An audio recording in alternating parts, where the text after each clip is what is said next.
ఈ రోజుల్లో కీళ్ళ నొప్పులు సర్వసాధారణంగా మారింది. కీళ్ళ నొప్పులకి మందులు, ఆపరేషన్స్ అంటే భయపడతారు.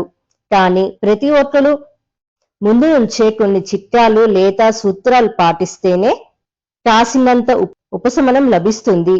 కామన్ గా కీళ్ళ నొప్పులు మార్నింగ్ టైమ్స్ ఎక్కువగా ఉంటాయి. సో రాత్రి పడుకునే ముందు నొప్పి ఉన్న చోట ఆయింట్మెంట్ రాసుకోవాలి. పెయిన్ ఉన్న చోట యూకలిప్టస్ ఆయిల్ పూసి వేడి నీళ్లతో కాపురం పెట్టాలి.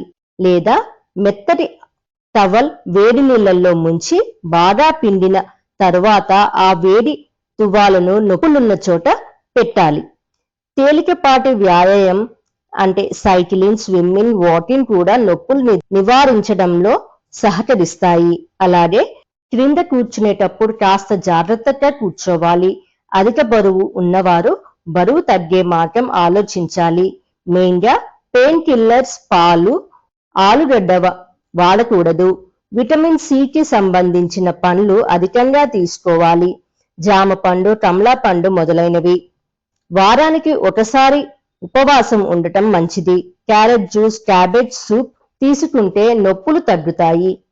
కాస్త ఉప్పు కలిపిన నీటిలో చింతాకులు ఉడికించి నొప్పులున్న చోట ఆ నీటిని పొయ్యాలి. మీకు షుగర్ ఉన్నట్లయితే నీళ్ళలో ఉప్పు వేసుకోవద్దు. మీకు ఈ వీడియో నచ్చినట్లయితే please like, share and subscribe. Thank you. జై హింద్.